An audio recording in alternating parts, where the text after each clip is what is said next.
awamu ng'omwe bananga abana banyumye eno tiimu Katikkiro Rubongoya bo basalawo kusapotinga muntu waabwe mpaka bo babatuwe basazeewo kumusapotingamu bambi omwagala bangi amaze okutuuka embeera bwetibwe erikwe eyakatweyungako omulungi embeera bweti ate nashalinga olina empisa embi ate nashalinga oli mulogo ate nashalinga olimba nnyo tuli ku kitebe ekya National Unity Platform Katikkiro Rubongoya amaze okuba nga atuuka embeera bwetibwe eri embeera yakabuguumiriro kugabya akatulo kabiseemu nga Katikkiro Rubongoya atuuka bwe bibadde birala atabadde ku live genda olabe vidiyo yange gye nangateekayo kati ku Facebook bibadde birala ng'ayingirawo embeera bwetibwe eri kugambye essanyu ppitirivu nnyo erya Katikkiro Rubongoya bambi musajja mukozi omulabe n'omulabe eri tewali kye tusobola mukolera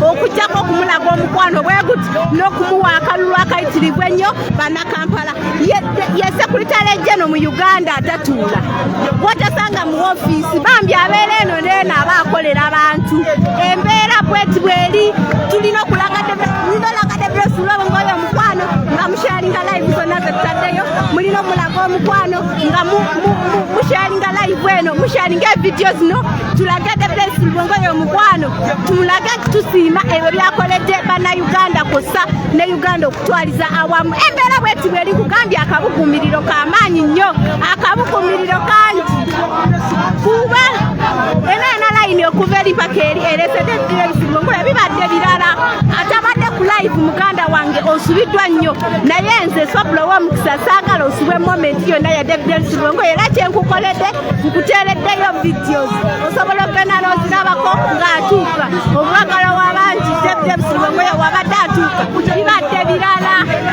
bibadde birala bambi wuuyo mwagalo w'abangi wuuyo mwanatu tumulindire wano ndowooza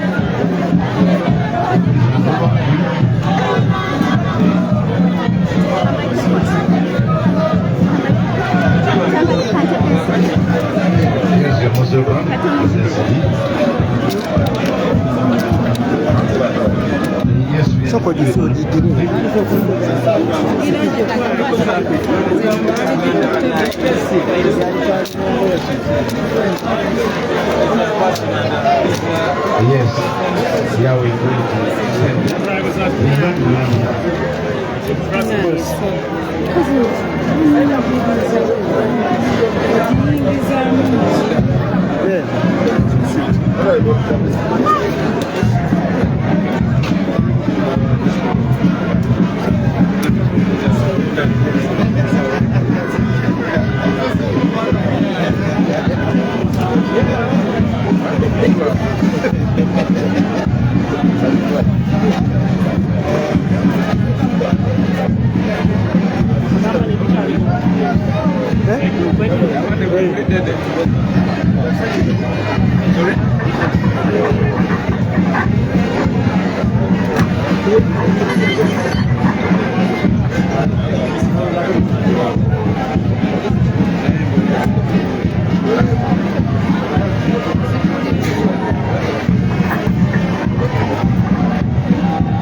this evening will be a cooking, that's right.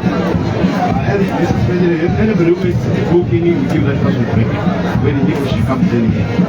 So now that we get a book, that's why we're giving them with their gift to come in.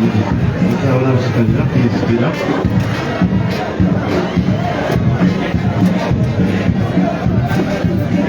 This is really fun to see.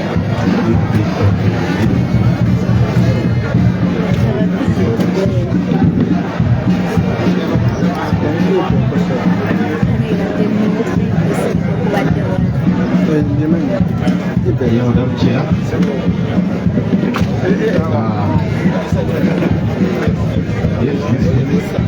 this is SG, the most please tell us why you are here, and the rest of Shahang.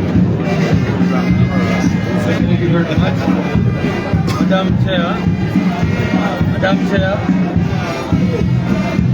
Chair and members, the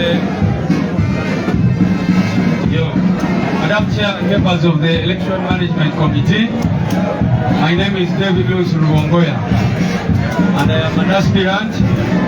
I am humbly before you to seek an opportunity to represent the people of Kampala Central Division in the Parliament of Uganda.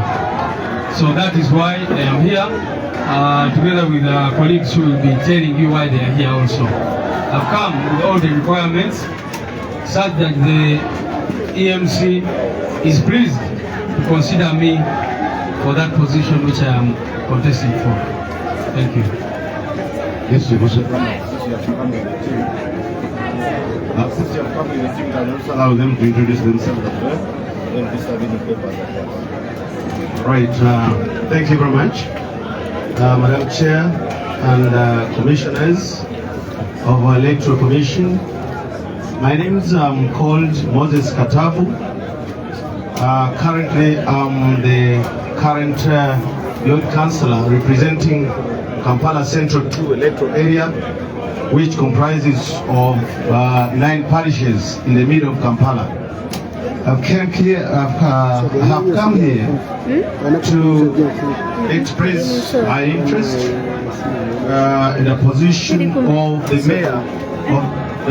of the mayor of Kampala Central Division.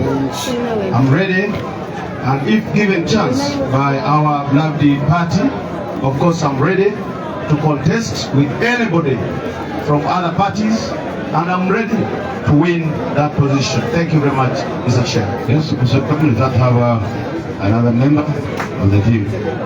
Madam Chairperson, members of the Electoral Commission, the National Unity Platform, my name is Serunjogi Charles Musoke, and I'm also privileged to be a Salon.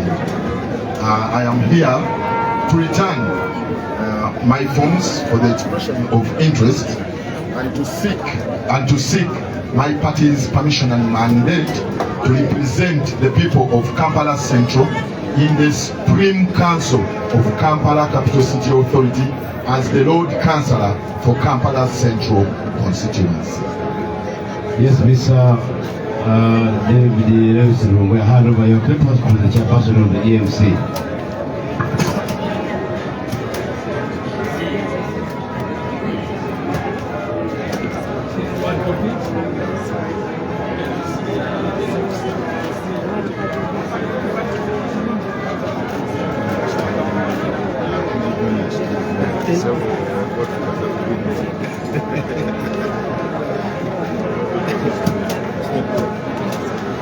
The originals for O and N.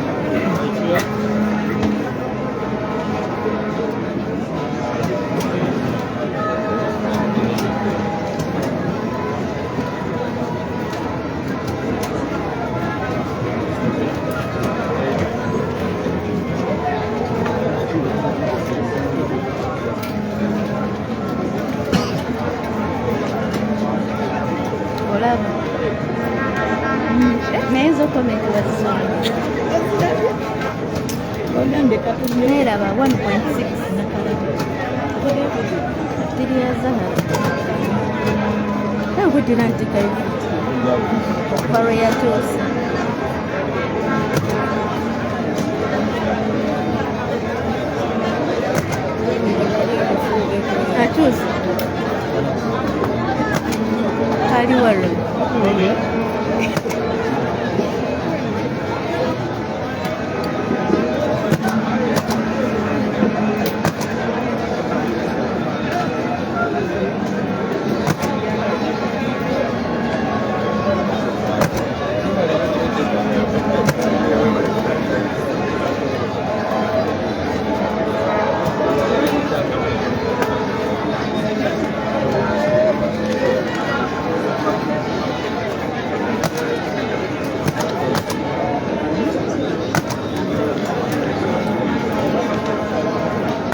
tugenze nno na Ssemaganda Ronald okuva Busiro sorry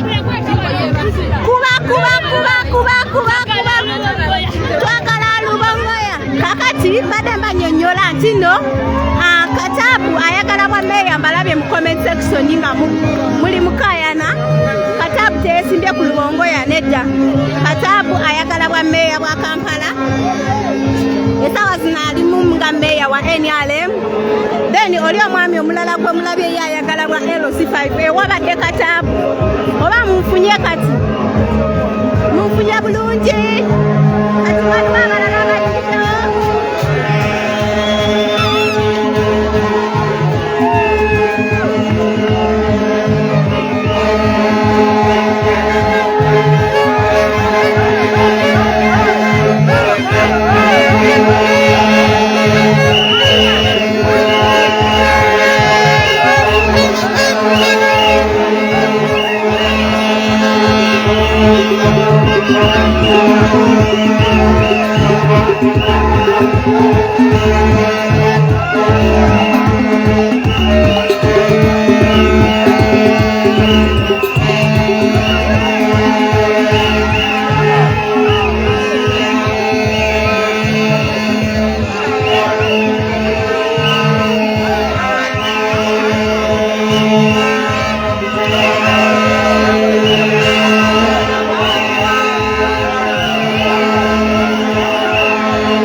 so omukisa guno nsaba abantu b'ejjinja muwagire meeya waffe Bobi Giant yoyo omu yekka ab'ejjinja kunga jjinja kunga katongole Julius kunga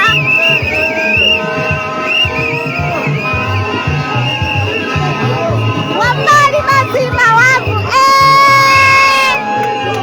manyina gyenzira embeera bweti bweri Honorable Ssemaganda Ronald okuva Ebusiro North kugambye Ssemaganda ali ayagala bwa meeya Lubaka division n'agamba nedda kanzire Ebusiro gy'ensula gy'embeera ate nkikirire abantu b'Ebusiro so bwatyo bwasazeewo kikolamu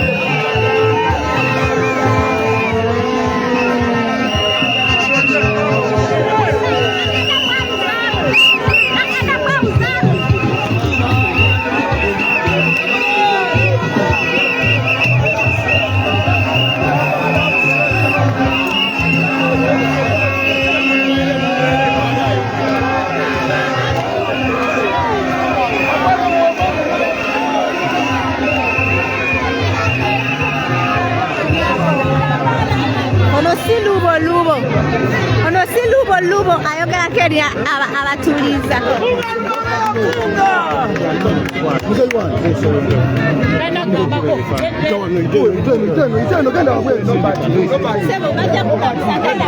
genda mirembe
Yeah, so today we are very glad to be here where I returned my expression of interest form, but I did not do that alone.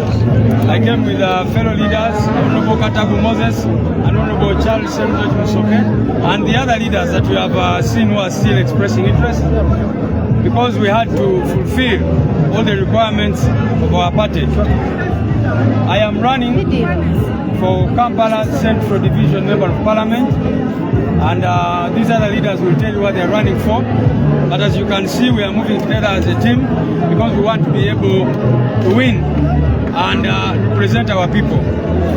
Like we have always told you in the National Unity Platform, we think that and we believe that leadership is service.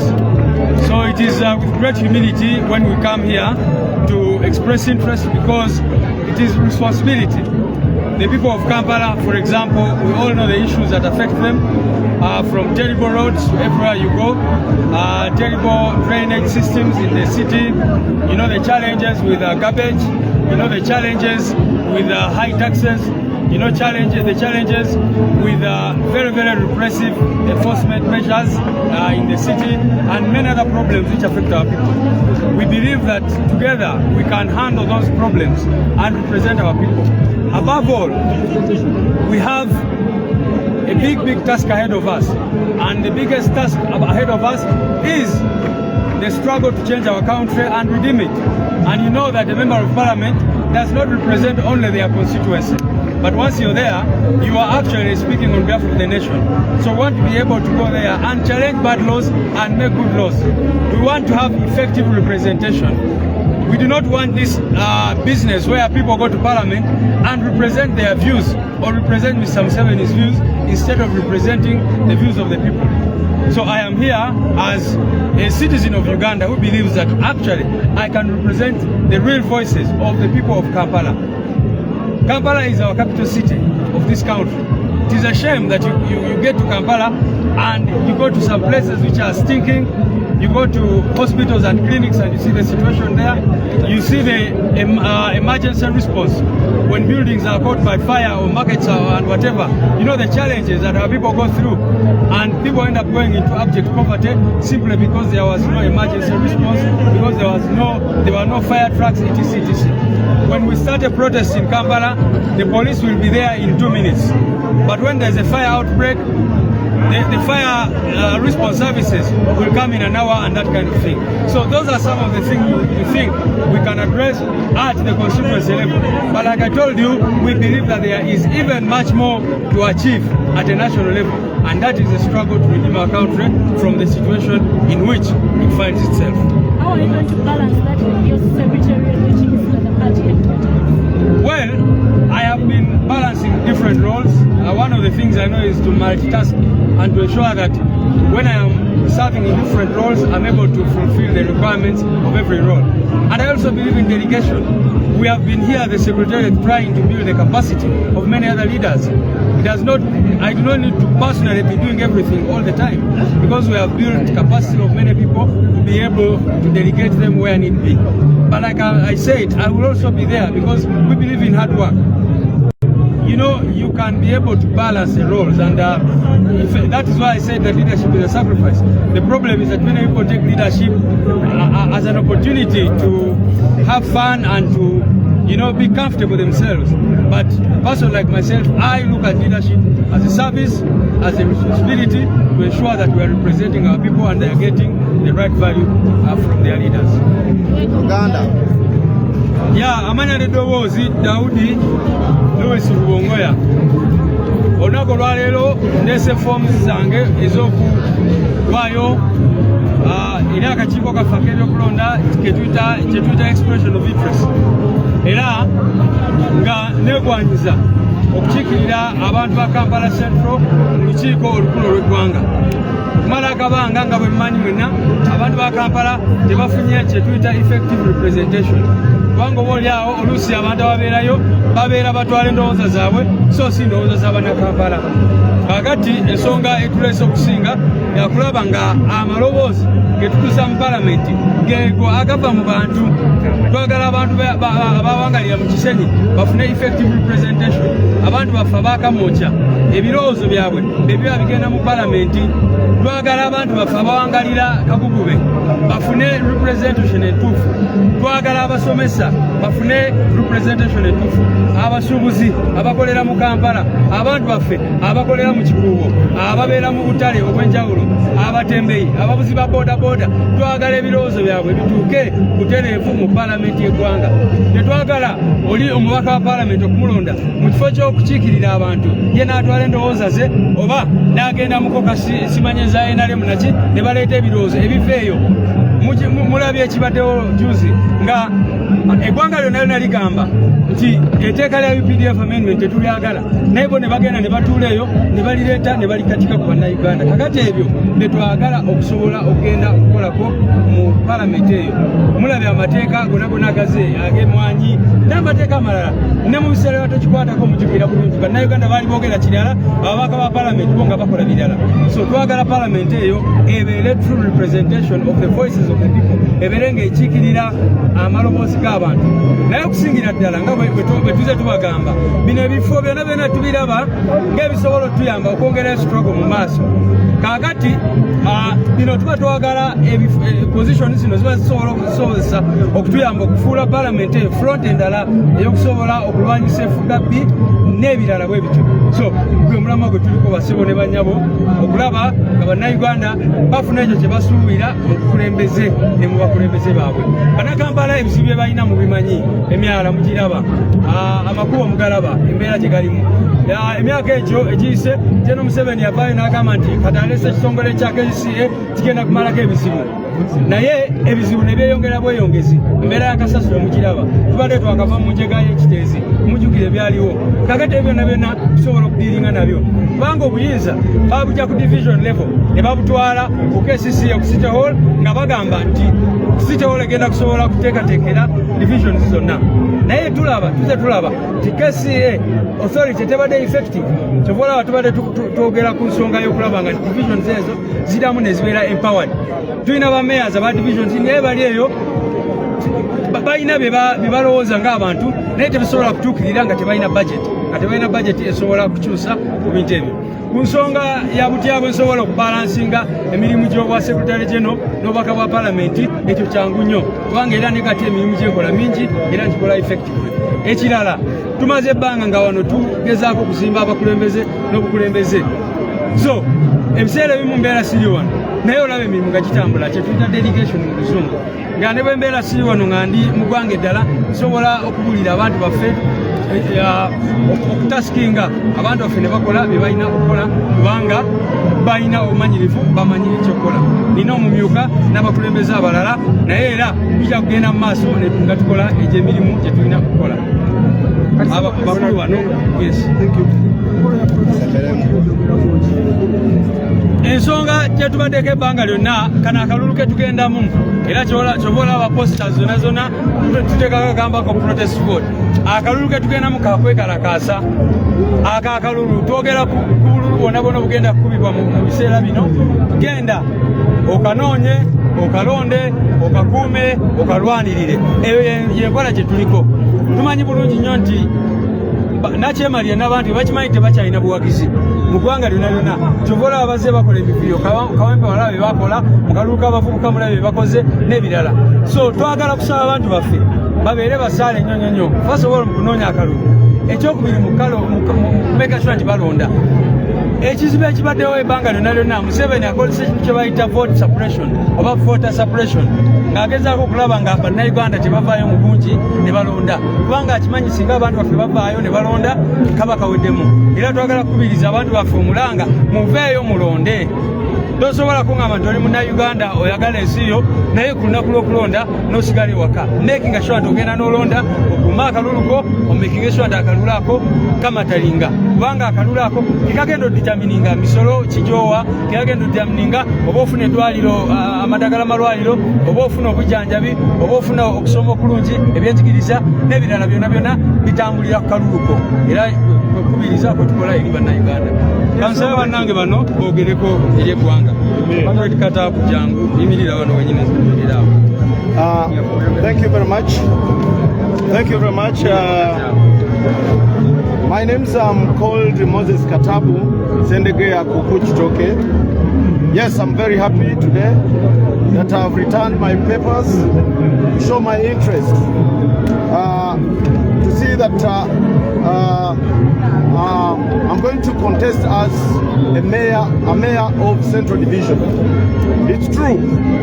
This is our party. It's a great party, and we are going to be very happy if given chance to contest in several positions. I've been a councillor for many years. I've been a leader in Kampala Central for many years. I started as a councillor for Mengo Parish. That's one of the parish in Kampala Central for 10 years. And I've been also a Lodi councillor for KCC for now 9 years. So I have experience. I know the people of Kampala Central, what they want. I know them from Mengo, from Senyi up to Kamocha. So I'm ready to contest with anybody. I want to